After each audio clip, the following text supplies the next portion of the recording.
Do I have Sit down. Do I have the same rights? You want me to hold you in contempt? Sit down. In that blue chair. Do I have to Sit down!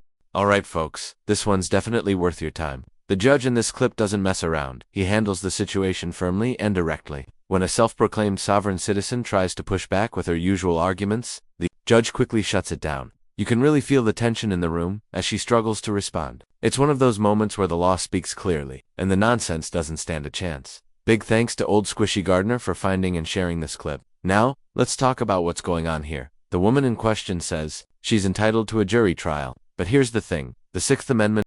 Ma'am. I'm sorry. I'm just trying to get my stuff situated so it's ready here.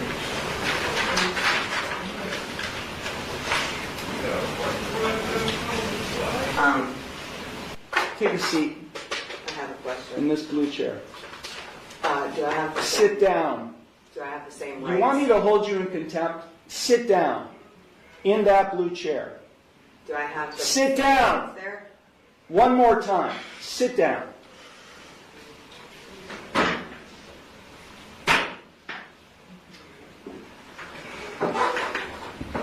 Now you'll answer my questions. Got it? Did you understand all of the rights and plea options that I explained to you? No, I do not understand. Okay.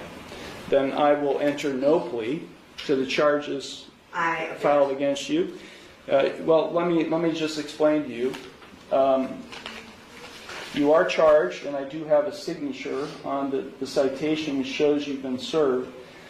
You are charged with one count of no operator's license, a minor misdemeanor subject to a maximum fine of $150 plus court costs. You also are charged with one count of expired plates, also a minor misdemeanor subject to a maximum fine of $150 in court costs. I will enter no plea to these charges against you. You already have a pending. You already have a pending. I object. What do you object, Ms. Ma'am? Because I did not enter that plea. Okay, so you tell me how you would like to plead: guilty, not guilty, or no contest. I'm not. First, I have to correct the standing, which is I am not the ens legis non begetter. I am the authorized agent to the decedent estate. I am coming in here as the settler, and I want to settle this case. I have sent in a paper that is my declaration and affidavit of what I want to do, which is to settle the case. I am willing to surrender the person to the court for mutual consideration. I do not want to continue doing this. I don't have anything to do with this. That paper that I signed, which is the summons, is signed v coatis, which is void contract, and I reserved all of my rights on there. So, is the court willing to give me mutual consideration today or not? I will enter no plea on your behalf to these charges. I've given you 3 plea options to plead. No, I do not recognize anyone in this court. Okay, well, I don't recognize you or the bailiff or anybody else in this court. I do not understand. I will set this case for a bench trial, and we'll get this set. I have the right to a trial by jury. Okay, no you don't, not in this case. Yes. Now these are not jailable offenses, ma'am. You don't have a right to a trial by jury in this case. You already have a jury trial scheduled in another case, but then because you're facing jail time in that case. But in this case, you're not facing jail time, only a fine and anything that is above $25 in a court of law has the right to a jury by trial, which is involuntary. Involuntary can't be violated, basically, is what it means. So I have the right to a jury by trial. And only guarantees that right in criminal cases where jail time is possible. In her case, the charges are civil, related to not having a valid license or plates, and there's no jail time involved. That means a jury trial isn't even an option. Honestly, she'd have been better off hiring a lawyer. At most, she's facing fines, not jail. What do you think? Is the judge being reasonable or too firm? Drop your thoughts in the comments. Back to the clip. The way this judge handled things was impressive. He didn't let the courtroom spiral or lose focus. These kinds of arguments show up a lot with so-called sovereign citizens, who often come in claiming the law doesn't apply to them, but in reality, No, you don't. Of my peers. No, you don't. Yeah. We're going to set it for trial, and you're going to go to the clerk's window, and they're going to give you a trial date. Okay? So, Then I'm just going to surrender the person to the court because I'm not coming back. I don't know what that means. You do know what that means. I don't know what that means. I am not the ens leges non de guerre. I told you I that. don't know what that means either, ma'am. I've been practicing law for 36 years, and what you've just said to me has no meaning to me whatsoever.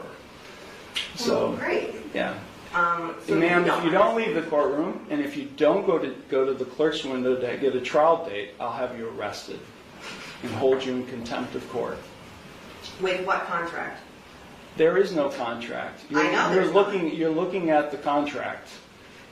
You're looking at the one who's going to be able to, has the authority to be able to put you in jail and I'll hold you in contempt. So let me say it one last time because we have other cases to handle today. If you don't leave the courtroom and go to the clerk's window and get a trial date, which is what I'm scheduling in this case, I will hold you in contempt of court and I'll have you arrested. So, contempt of court for what? What contempt? For not doing what I'm telling you to do, which is to go to the clerk's window and to get a trial date. You're the trustee and I'm the beneficiary. No, there is no trust relationship here. No, there isn't. I've drafted many trusts, and there is no trust relationship between the judge and you, the defendant. Yeah, because you are not the beneficiary, and nor am I the trustee. Yes. Yeah, that's just not how it works, man. It Not is. how it works. You either go to the clerk's window now and get a trial date, or I'll have you taken into custody now. You got it?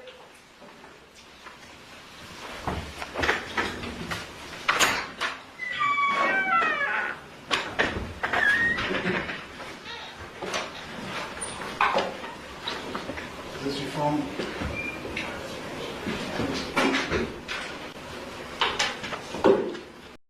In reality, those arguments have no legal basis at all. What stood out was how the judge stayed in control and didn't let her take over the hearing. He warned her clearly about contempt, and that strong response sent a clear message. The courtroom follows real rules, not personal theories. People who claim to be above the law often rely on long-winded, confusing arguments, but none of that holds up in a real courtroom. No matter what they say, everyone is subject to the same laws. There's no special loophole. Too often you see judges let things slide, allowing the person to talk over them or derail the process, but not here. This judge kept everything focused and didn't let her take charge of the room. That kind of firm leadership is important. It keeps the justice system running smoothly down now. Whether these folks actually believe what they're saying or are just trying to get out of legal trouble, who knows? Maybe it's a mix. But either way, it's always fascinating to see how different judges deal with these situations. If you enjoyed this video and want more like it, be sure to hit that like button and subscribe. Share your thoughts below. How do you think the judge handled this one? Could it have been done differently, or was this exactly what was needed? Thanks so much for watching. Take care.